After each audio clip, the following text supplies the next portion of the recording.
Boom. And here we are, Wednesday, May 8th, 2024.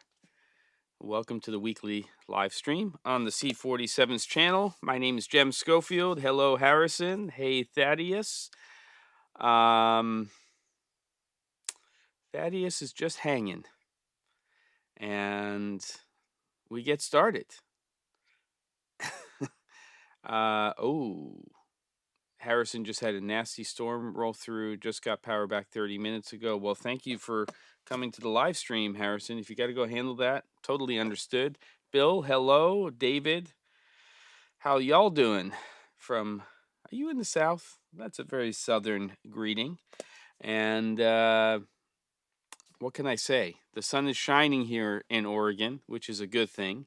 We are getting close to that time of year where the faucet gets closed and it stops raining on a regular basis. In fact, it usually just stops raining for good until autumn or fall, depending on how you like to say it.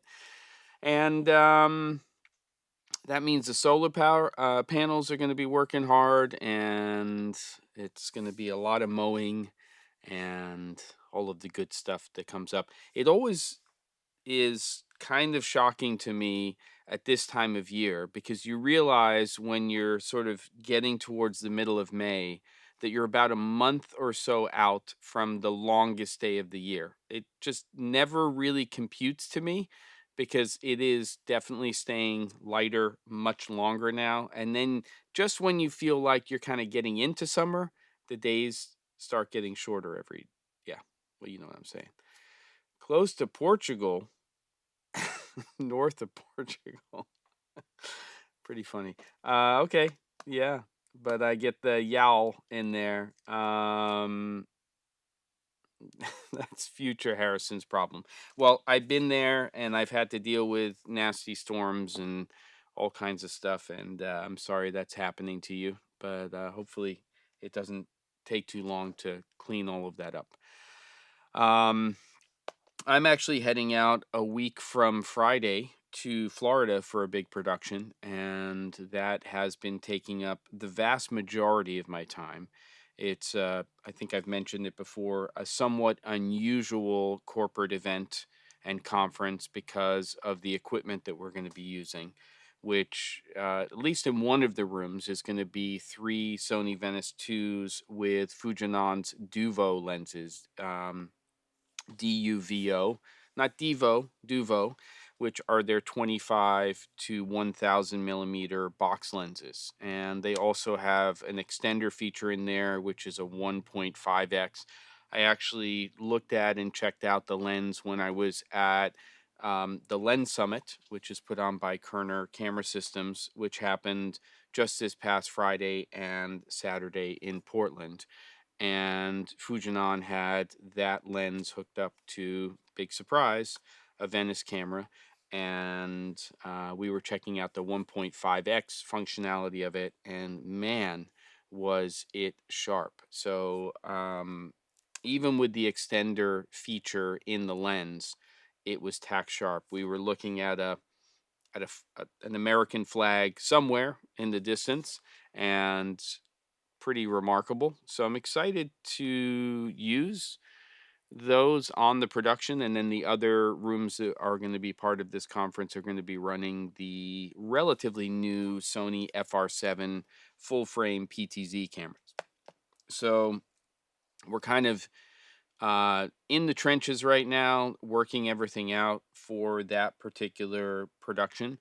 And it's a big production. I mean, it's I'm executive producing the camera side of it, but there's a lot of coordination between the team that I'm working with the AV company, and then the actual client. So it's just a lot of things that are happening. And then next week, leading up to me going out of town on that Friday, have to do double quantity of episodes for the daily drop. Slide in a live stream next Wednesday, the 15th. And then the following week will be scheduled content, and then also no live stream, unfortunately, for the following Wednesday because I'll be in it when that happens. I agree, Harrison. I love the fact also that we're using larger sensor cameras for live production. I mean, there are advantages to smaller chip cameras, which is obviously reach. You can have a smaller sensor camera with smaller lenses, and you can have better reach than you would with large sensor cameras, which is why you kind of need to go to, especially in huge, conference rooms and things like that, to these longer lenses, whether they're box lenses or not. Much easier to get a clean image, of course, with large sensor. That's always the problem with smaller sensor cameras in terms of light gathering. So there's pluses and minuses to both of them. But quite honestly, I think it's going to be fun to mess around that.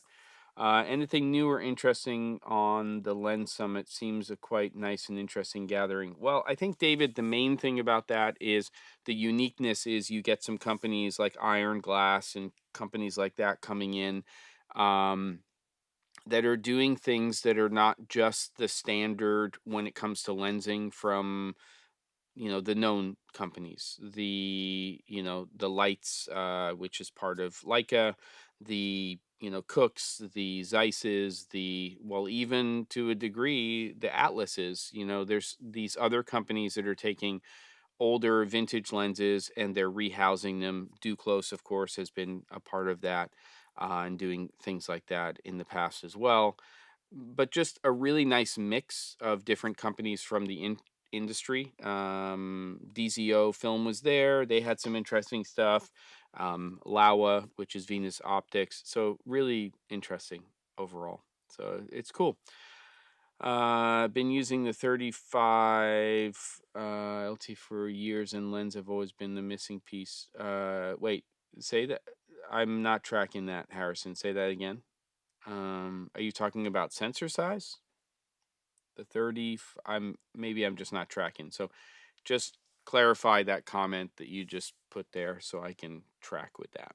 And then the other thing about the Lens Summit is it's just completely a geeked out event about optics. So if you are, looking for that community, which is a pretty important part of what we do, obviously, lensing, then I think it's great. I just moved sometimes I'll put up the live stream in front of me. I just by habit have it so that if it's Caleb and Ben and myself, I can see everybody. And then I realize when I do the weekly live stream, I've just got a big picture of myself straight in front of me. So it's like I'm talking to myself, which is weird. So I just moved that over. Oh, Vericam. Yeah, 35. That makes sense. Um, Cool. Yes. And yes, now that we're getting these lenses that have longer reach from Canon and Fuji and things like that, it's great. Darren says, "Hey, Darren, most exciting lens right now to me for Super 35 are the Night Walkers. Wish they could get EF or PL. Yeah, I mean, it's interesting what Suray's doing because they're slotting into a price point which shouldn't include, we'll say cinema prime lenses.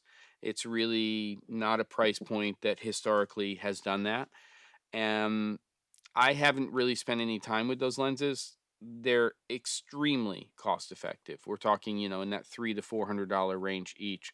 The other company to me that is really, I'd say, killing it right now, um, is come on, Athena lenses by. Why am I blanking? Things are happening. The Athena lenses. Come on. I was just Nisi, Nisi. And the Nisi Athenas are really interesting lenses. I've had conversations with a lot of people about them. Caleb Pike has, has been using a lot of those lenses, though they just recently came out with more focal lengths, and really says that the 50 and 85 of those are the special lenses. All of the other ones are really good, but the quality of image that you're getting from the 50 and the 85 surpasses that sort of $1,000 to $1,200 per lens that you're paying there. Now, you are paying a little bit more for the Athenas. It would be interesting longer term to see if anybody does any comparisons between the Night Walkers and the Athena lenses. Obviously, very, very different price points, but so are the Athenas and the Cook SP3s. There's a huge price difference between those two different lens lines, and the same, of course, with the Nano Primes from Zeiss. They're more in that Cook SP3 realm. So just exciting all around in terms of lensing and stuff like that. And I guess we'll see. We are now unbelievably a month away from Cine Gear. So, or just about. So I think that'll be interesting. I haven't heard any murmurings about any new lenses at that show, though that's entirely possible. Hoping to see some other new gear in that camera realm. We'll see what happens, but I will be there and I will be grabbing content, probably doing some impromptu Instagram kind of live content from the show when I find things that I think are interesting. So just keep an eye out on that Friday and Saturday for the show. Harrison says, I just discovered that you can pick up Canon EFL glass for great prices right now. Is that true? Oh, I'd be interested to hear about that. I guess it makes sense because not that L glass is being completely phased out, but really the focus is RF mount and RF lenses going forward for, but there's plenty of camera systems out there that are EF mount native, and it makes a lot of sense to go that route if that's the case. Yeah, so there you go. And then, of course, you can do an EF to RF, um, you know, converter. And when you do that with an adapter, is the word I was looking for, then you can actually drop filters into the adapter. So there is that advantage, even though they're not as modern. They don't have all of the features that RF has. They're not programmable. And really, of course, RF glass, especially the higher end stuff, is an evolution in terms of quality of lenses that Canon's making. All right. As with every Wednesday, the idea is that we talk about what you want to talk about, and we got double digits here. Not much more than that, but we do get a lot of people on the replays and things like that. Do you want to talk about any of the recent episodes of the Daily Drop? Do you want to talk about an upcoming project that you have? Whether that's related to pre-production and planning or the production aspect of it. What is it that you want to do? Just put an at the C47 here in the comments section, in the chat section, and we'll start talking about it. That's the whole purpose of these weekly live streams. You can ask me questions about production, problem solve things, and that's the whole reason that I do this every week. Camera Flask is a little bit different because it's it's different voices and kind of has a different vibe, but this is the helpline, this is the lifeline, this is the production thing. And then if we go off every once in a while and talk about food or some other topic, that's totally fine as well. While I'm waiting for a topic or something to come up here in terms of the chat, really good meeting with B&H today. I've been trying to kind of cultivate a little bit of a stronger relationship with them. I am an affiliate of B&H's, and when I create content, I link to that. I've done a lot of live learning stuff there over the years in their event space, where I've done live streams and in-person workshops, some of them hands-on. So I've had a long-term relationship with them over the years, but what I've been trying to do is figure out how to work with them a little bit more closely in terms of sharing content that I'm creating and kind of beefing up sort of the relationship related to exposing you to gear, the things that we're doing. And one of the cool things, which I'm just waiting for an answer on more specifically, is it sounds like for the channel, I'm going to be able to do some things with certain brands that we can do things like monthly contests, and there's going to be free giveaways of gear. So that's kind of exciting. I was really happy to hear B&H originate that idea to me, and I think we all win when that happens. Now we just need to figure out, things that make sense to have contests or things like that where I can do those giveaways. So I think it's pretty cool. I can, that I've started to look at some of the products, and a lot of those product categories are very, very useful and can be, I think advantageous to this community and the people that are watching. This content. And of course, David, you came in with the question that I was going to get to in terms of the answer. I really wish that these giveaways were worldwide, because I know that a good percentage of the people who come to the channel and watch the live stream are from outside of the US. Unfortunately, no you know, I have no power over it, but the giveaways and that contesty type of stuff is for the US only. I think that's a shipping thing from B&H's standpoint. I'm still trying to get some more data on that, and that's a total bummer. And yes, I know, David. God save the king, and I have a British passport, though I am a dual citizen, so I completely understand. Um, so yeah, I I'm sorry about that. But let's just sort of see how it all progresses, and I don't know if there's other ways around that, but right now it looks like it's US only, but I'll wait for that. Yeah, it's probably, as you said, Darren, the VAT part, value added tax, and what that part is. Harrison says the blow up lights look good for the price. I'm not gonna lie, but I wouldn't have been able to tell if you didn't say something. I was surprised. Yeah. I did a little correction in post on, I don't, yesterday's episode. Today's about the music video. And I just sort of took the skin tone line and just shifted it ever so slightly from that magenta shift to sort of centered um, on the skin tone line on the vector scope. But pretty remarkable. I didn't do any TLCI, you know, CRI readings on it, but pretty interesting. And for me, what's interesting about them is not only the fact that they're $30 each, or $35 each with no discount, but that they really are usable. How long do they last when you're rolling them up? I know Ron Sill made a comment about that. I don't know.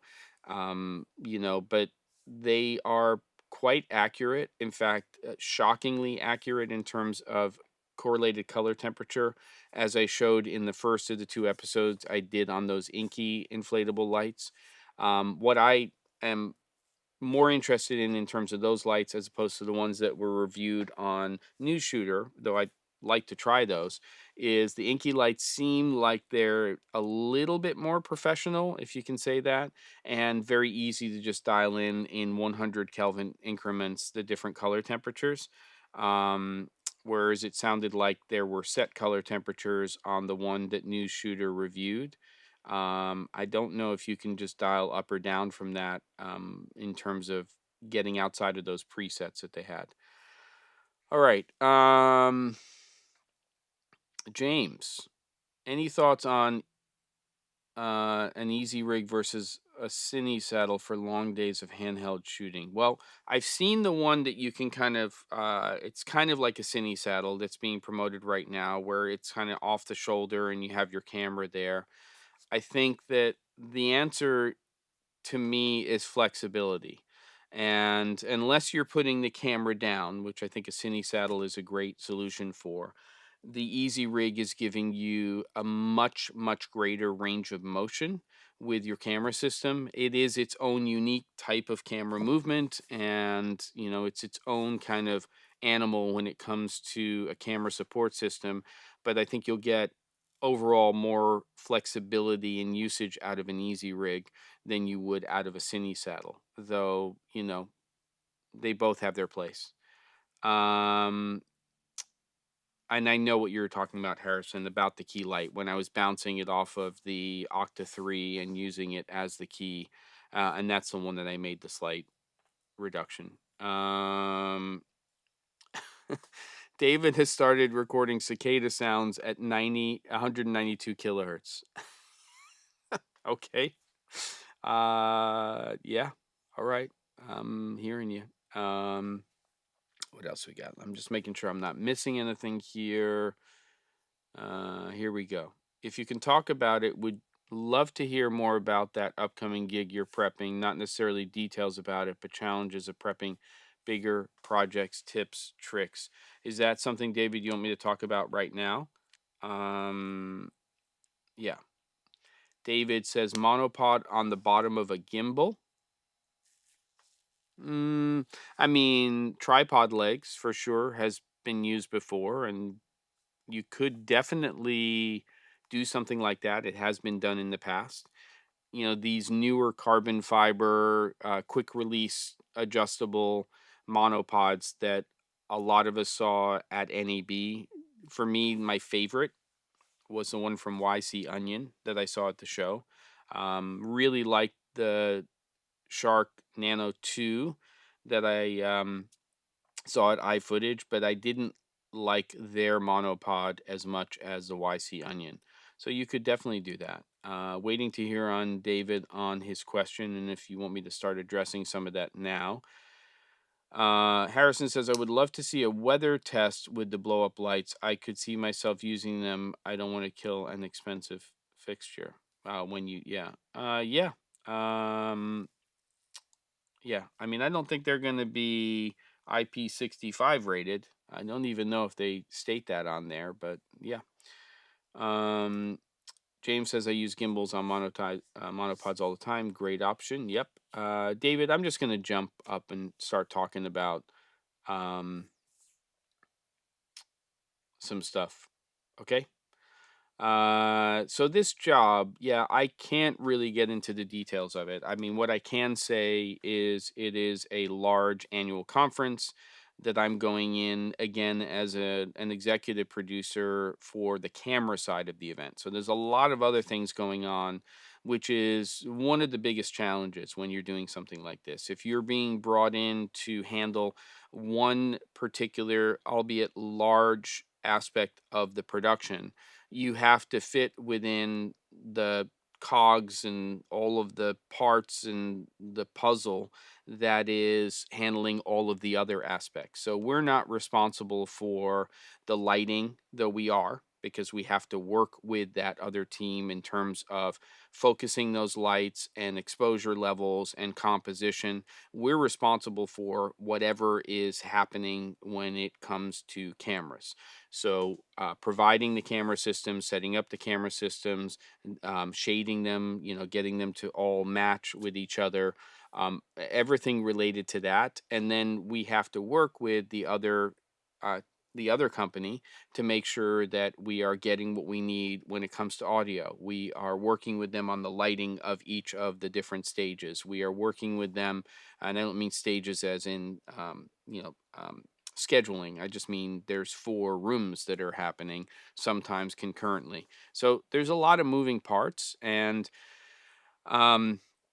you also have a combination of crew that is coming in, that travels to the location, and then with a larger production like this for both the client and for yourself, you really want to source a good percentage of those people as locals.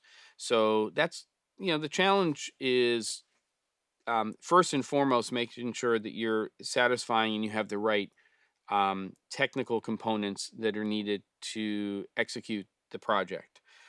You also have to, really go over that with a fine tooth comb to make sure that you're not missing anything.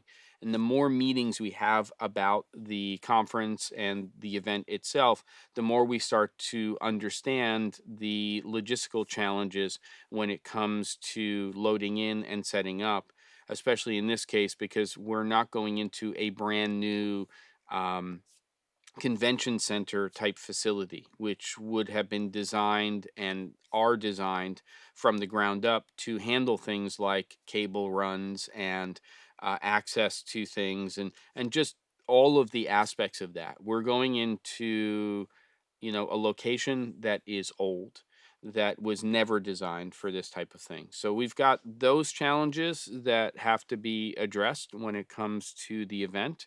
And, they are many. And so I would say that the one thing that if you've never done something like this before, that you need to understand is that you can't underestimate how much pre-production time is actually needed for this.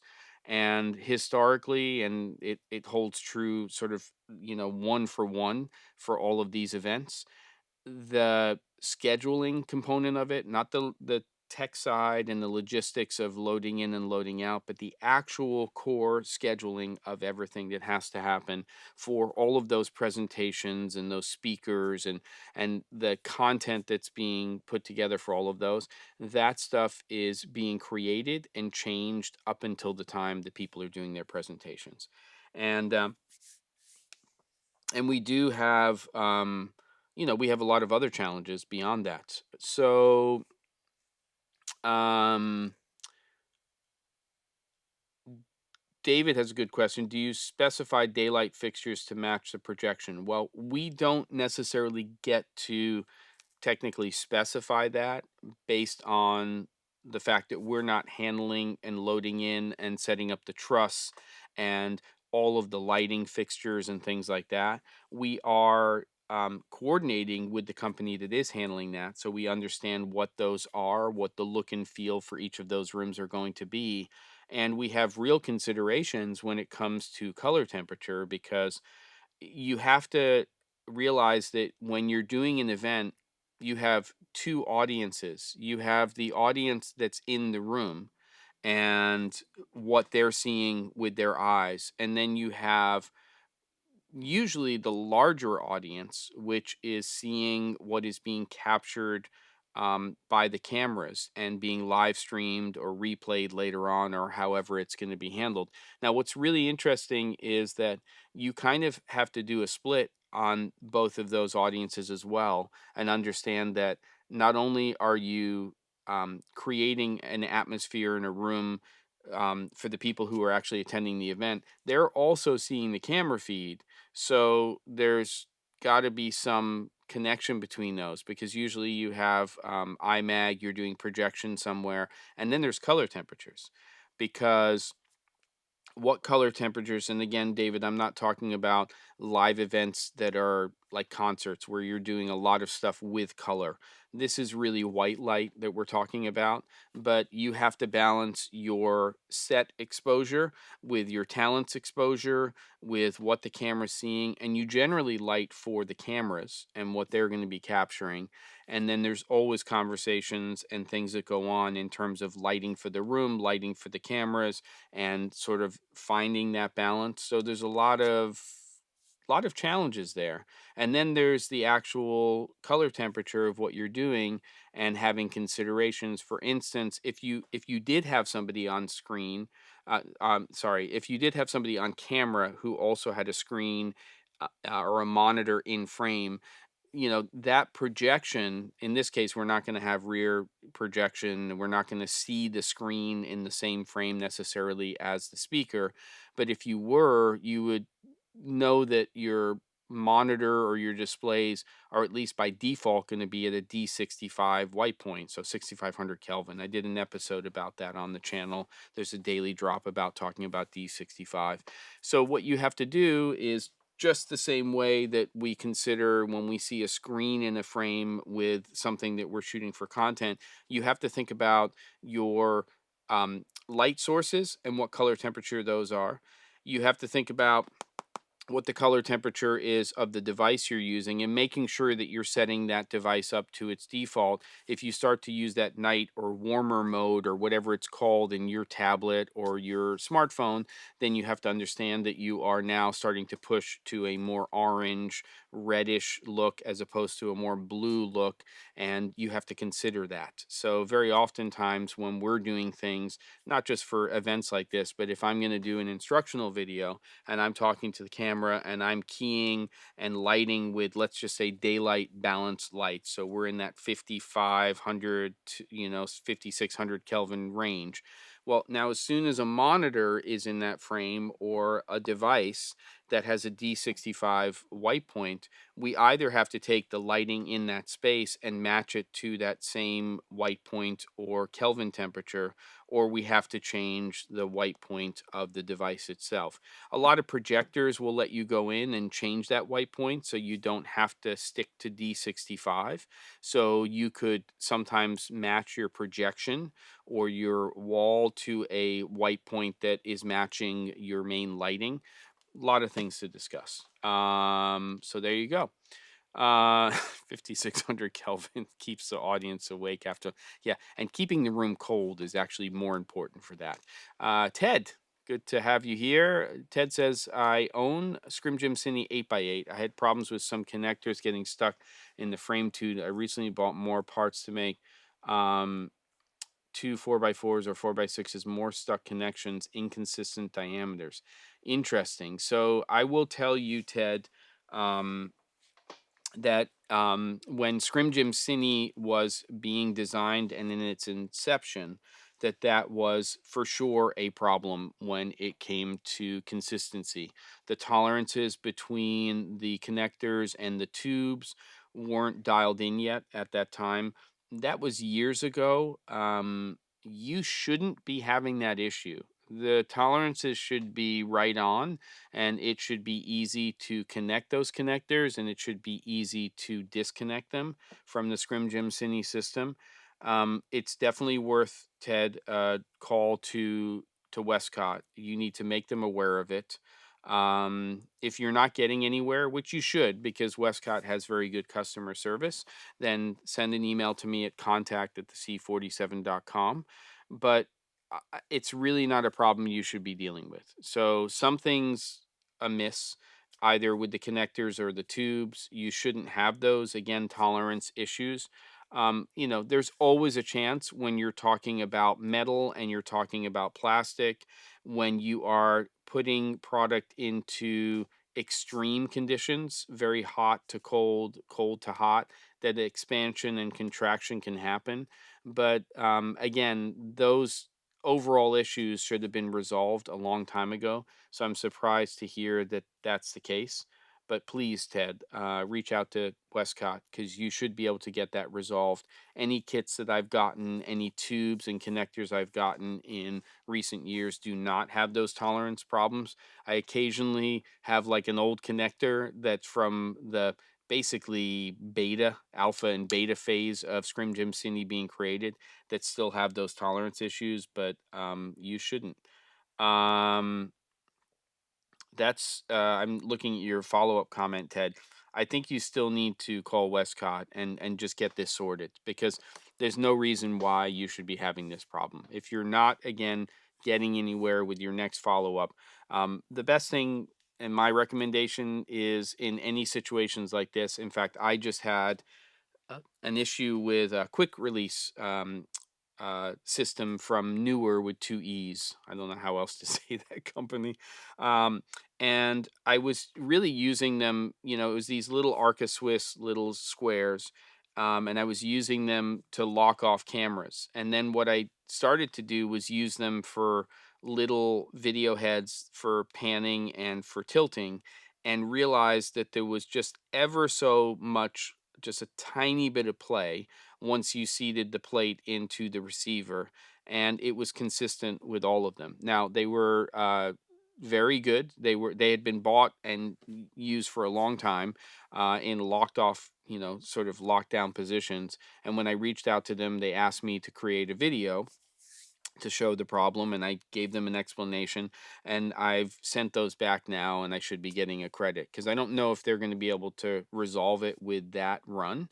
But in your case, Ted, my recommendation would be to just, even with just a smartphone, put together a very little video, like a little series of clips of the problems you're having, and try to identify what tubes and what connectors are giving you grief, and work with Westcott to get that resolved. Because again, it really shouldn't be happening, and um, I haven't seen it in a long time. So making them aware that it is, getting it resolved, and then hopefully they're looking internally at quality control. That's pretty important. So that's all I can say about that. But relatively confident you should be able to get that situation resolved. All right, let's get into some other topics. What else do we have here? I think we're in about a 20-25 minute kind of place when it comes to content. I'm going to mute something right now. Can you guys hear me just fine? I want you to give me a thumbs up or a thumbs down. Let me know if right now you can hear me. Let me know with me holding my thumb up if you can hear me within the live stream. I just need a confirmation. If I've gone dead, that's something I need to resolve. Good. Thumbs up, thumbs up. I'm just muting my system here. Sometimes that gets weird. It's more so when you're using it. um, it's pretty funny. I just got an email from Westcott, not just a promotional one, not like a direct one with them. Um, so yeah, let's see. And of course, we we're getting emails in related to this event that I was talking about. Let me just see. Yep, yep. Here we go. Good. So it looks like we're doing this. Yeah. Okay. It's gonna be fun. Got a big meeting tomorrow, which is gonna be happening, and looking forward to that with head of production people. And let's just make sure I've got that. Yeah. So sorry about that, everybody. And thanks again for the thumbs up. And this is my life right now, is when you're producing something like this, you have to make sure that you schedule for enough pre-production days, and of course that has to be in the budget. And you need to make sure that, look, in the end, I may have underestimated that, but I tried to block out X number of days that I thought cumulatively leading up to this event would be enough time for that. And you let it go. I mean, unless there's a very unusual thing that happens where you're being asked to do something outside of the scope that you should be, then that's the way it is. So, for instance, I there's a budget for this project, and I have decided, because I'm on the West Coast and this event happens on the East Coast, that instead of traveling in essentially the day before the event starts and getting in sometime in the it's 3 hours ahead, late afternoon, early evening, and then basically just going to bed and just starting, I've made the decision to fly in the day before. So I'm flying in on Friday. I technically don't land until about 1 o'clock in the morning. So I won't get to the hotel until, I don't know, 2:30 in the morning. But the reality is that that means I'm on the ground, I'm ready to go. And even if nothing is happening during that day, I can prep and plan and be ready. And also, as crew starts to come in from out of town, I can meet with them. We can have a dinner. Those are all important things, because these days are generally 6 to 7 a.m. call times. They are 10-hour days, which will very easily, at least you know one or two of the days of the event, probably go past 10 hours. Um, and that's important to work out those aspects of a production as well. Generally, most of these things work on a 10-hour day, and usually what you're doing is a 10 to 12 hour is time and a half, and anything past 12 hours is 2x. So you just have to plan for that stuff, and that's kind of normal production stuff when you get into doing projects like this. And I made the mistake of, I'm gonna I'm gonna quit my email. Oop, yep, I think we're okay. I thought I actually quit Ecamm Live. I I just shut down the email because the reality is it's not a thing that I want to do during the live stream. I try to do two things now pretty standardly. Maybe I'll even shoot an episode on this, even though it's kind of silly. And I mean, next week I'm shooting 10 episodes anyway. But I shut down email and any external communication for the most part when I am on a Zoom or a Teams meeting or anything related to something like that, because otherwise there's just a distraction that's happening. I mean, it's the same thing like when you go out and you're at a restaurant or something. You know, I think the phone should be in your pocket or off. You know, being present is a good thing. All right. I got a lot of thumbs up. You obviously can hear me. So what are we talking about now? We've got another 20 solid minutes here, and then I'll be jumping into about 30 minutes of insanity to answer emails, jumping into another meeting with the company I've mentioned previously, Beeble.ai, about their Switchlight app. And then I'm going to shoot and edit and put up an episode of the Daily Drop. So what do we got? Come on, Keith the Giant Red Panda. That is quite the handle there. What do you have as a question? David, Thaddeus, another Dave, with lots of Davids. I mean, that's not, uncommon. But what do we got? What else are we talking about? Because that's kind of how these things roll along. That's how we get through these live streams is we get a question. Here we go. Marshall Rosales. I use a time tracking app on all my projects to measure against my estimates. So I'm always hopefully getting more accurate with my budgeting. That's a great tip. Um, so as you're sort of figuring that out and as time goes on, you start to figure out how much time you're putting into a certain type of project. Of course, there are always curveballs. I always say that, this industry is not paint by numbers. And one of the things that I try to figure out when I am budgeting a project is what type of client do I have? What type of um, responsibility do I have as a producer in terms of hand holding or not? And that really has a lot to do with your perception of and figuring out what kind of client you have and what their requirements of you are going to be. So yes, it's very important that when you're writing your proposal and you're putting together a budget that you're very clear. Again, I don't like gray, I like black and white. So you've got to figure out, well, I do love gray for backgrounds and white balancing. Well, not really, more for exposure balancing. I'm going to do an episode on that soon too. But I don't like it when it comes to written communication. I like it to be very clear and concise and really leave no gray areas there up for questioning. So for me, it's really important to define when we're doing a production or doing post exactly what the delivery is or deliverable is to the client. And that gets really important when you're talking about posts because you're talking about producing a video that's 3 to 5 minutes long, which of course could be $10,000 or $10 million, depending on what you are producing and for whom.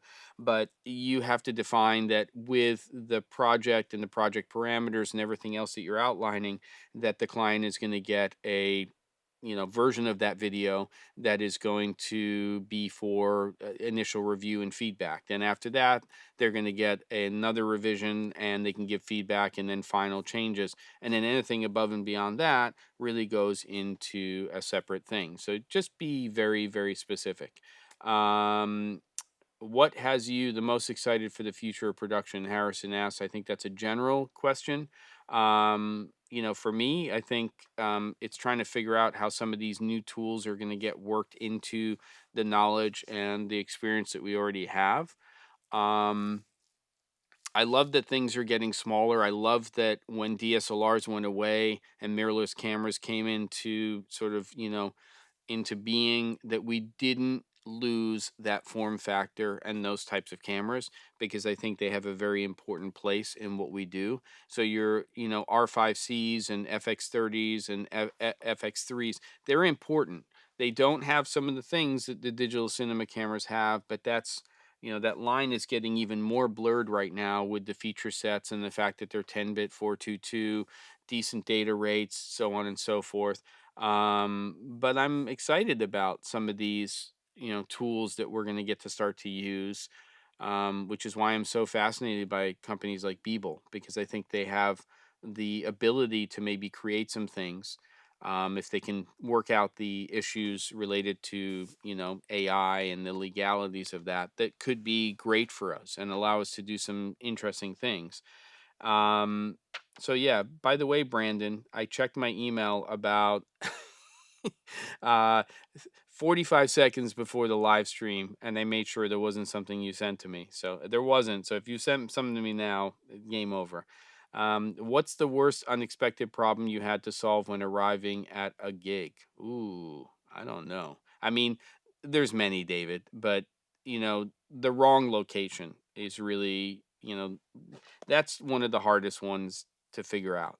More than once in my career, if you want to call it a career, I have shown up at a location, and it is very apparent, both for shooting environment wise, or just in terms of sound issues, that it is not a space that makes a lot of sense. There was one production that I did, not dissimilar to the one I'm doing, in a week and a half or whenever it is, where we went into a big conference center.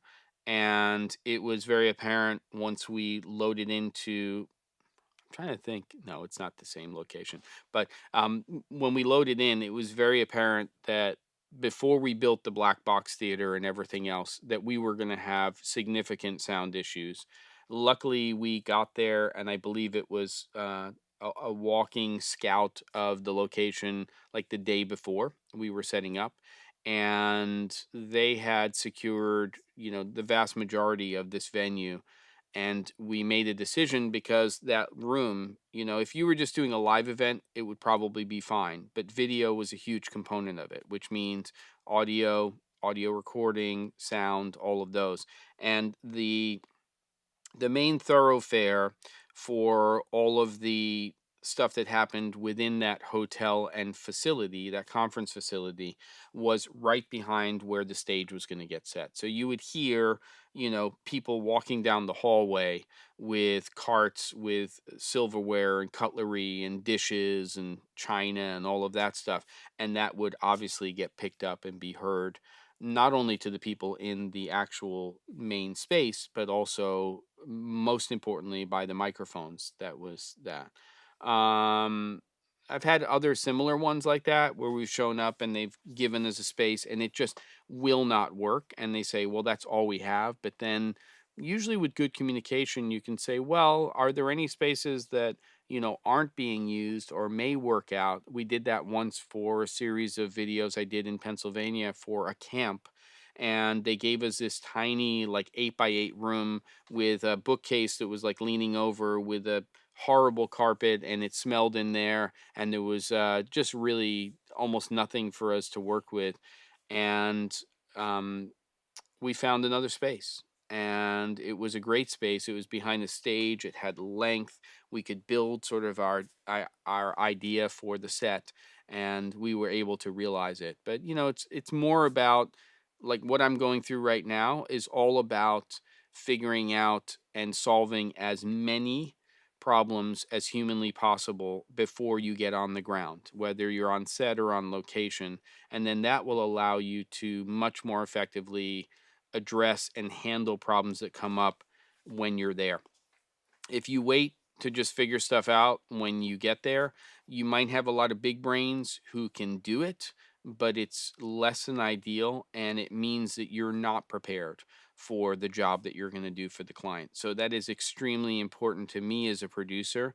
And even more important than that is, as an executive producer who's over what we're doing for this project, it's finding the right crew. It's finding the right crew that can do the jobs that need to be done.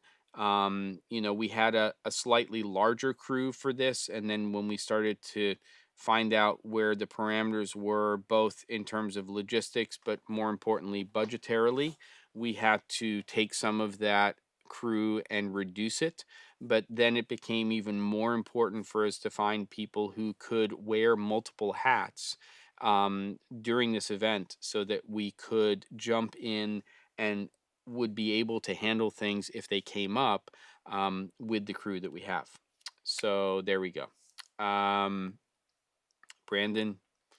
you were probably watching that AI music video over and over, and you got so nauseated that you couldn't log in for the live stream.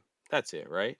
Um, do you expect a new version of the Rode Wireless Pro to come this year? I mean, I don't see that um, happening. I mean, I think at this point, what I could see is they might do little firmware updates to that. I think that system is pretty locked in at the moment. I could see a version 2 a couple of years down the road, but to me, that's a relatively new product to market, and I don't think we're going to see something new personally from Rode in that particular product. For sure, we're going to see plenty of other, you know, things from Rode. Clemen asks, "Thank you for coming to the channel and checking out this. Some new people posting here. I love it. What is an acceptable rebate for regular customers? What I'd like you to tell me, Clemen, is what are you referring to in terms of a rebate, and what is that rebate for? Like, what is the question related to? If you could just give me a little more context and information on that, then I'd be happy to answer that question. And I think I can do that pretty easily if you just give me a little more data. David says, I put the trigger on my first camera cart, pulled the trigger, and ordered digital photo solution limited medium cart. Woo. I don't know what that is, but I hope it works out and it looks good. Those innovative ones are beautiful, but they are sure expensive. James says, I'm for AI when it's eliminating, I'm for when it's eliminating others' jobs, less so when it's eliminating mine. That's pretty funny. You got to look at the humor in that comment. Brandon says, oh man, I actually had something to send for today. Multicam in a lobby with huge glass doors flooding the space. Yeah. You'll be in Oregon. Where in Oregon?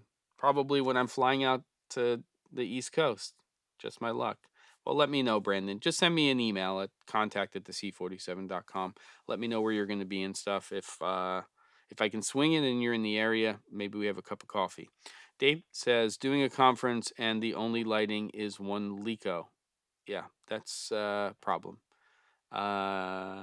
Or only room lighting. Is that a personal experience that you had with a conference? Because that sounds insane if that is the case, and it sounds like insane. All right. James says, I think the time code on Rode is trumping the MI shoe on DJI for me. Makes sense. Yep. David says pre-production budget and expectations becomes important. Yep, for sure. Marshall says, every time I've been doing interview / B-roll type work with clients and have inquired about using haze water-based, I've been stonewalled. Any tips on navigating this? Well, there's a lot of concerns and considerations about hazing a room, and even with water-based things, they do leave a slight film of some sort, even though they're not oil-based. So there's a consideration. I mean, even I have the consideration a little bit. You know, moisture is moisture. So if you're within a space and there is equipment in that space, anything that is generating and creating moisture can be a concern. Though a light haze generally isn't a problem, and by positioning in the right place, it's usually not an issue. But the other consideration, of course, for a lot of people is whether or not there are fire code considerations related to using a fog machine or a hazer. And when there are those considerations, they're well founded. You want to protect your location, and that's an important thing to consider.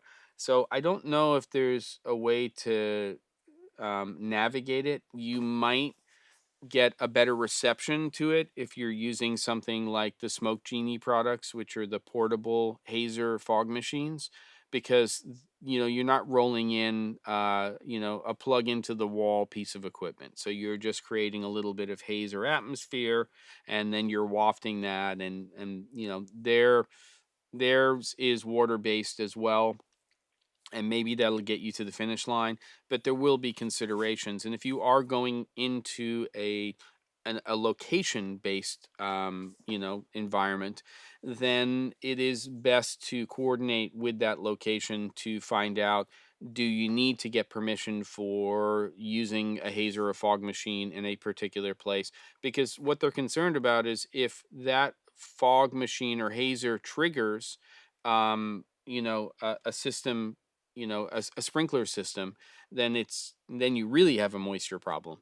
So it's a tough one. You really have to do diligence when you're using a piece of equipment like that, and make sure that there are no safety considerations, but also just the consideration of triggering a sprinkler system, and that being something that can create obviously enormous amounts of damage to a particular location. Um, so Clemens says, I mean, like they hire you for a certain video slash live stream, and then they realize they need like 20 to 30 more. Well, so I'm going to give you kind of my thought on it, and maybe this is the last one for today. Um, Uh, Great answer there, Harrison. So that kind of tacks onto what I was saying about the hazer slash fog machine.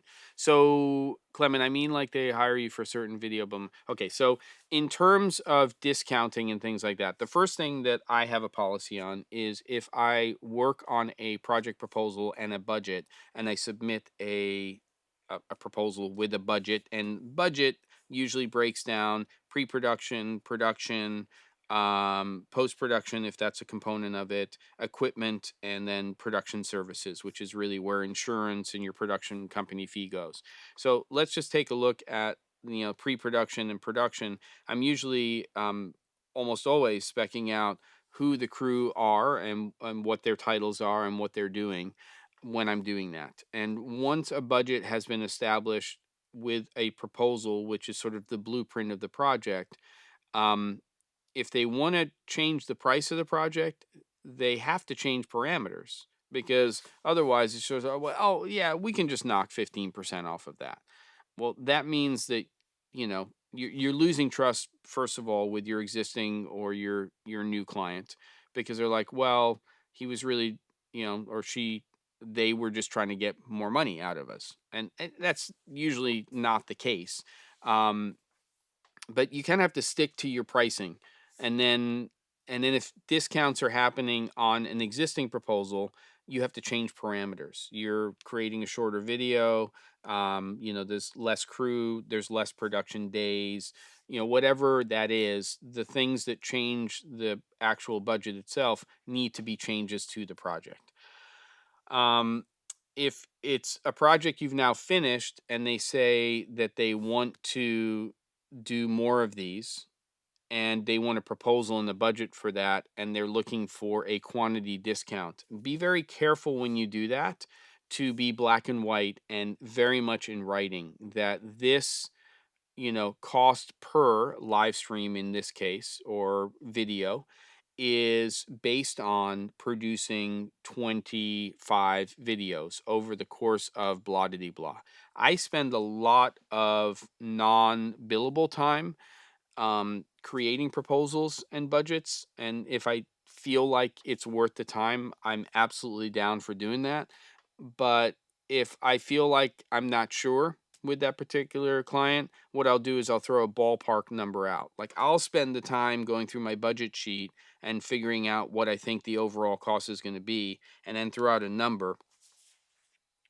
Based on that number and the reaction I get to that, I'll know whether or not it's time to actually sit down and write a full proposal.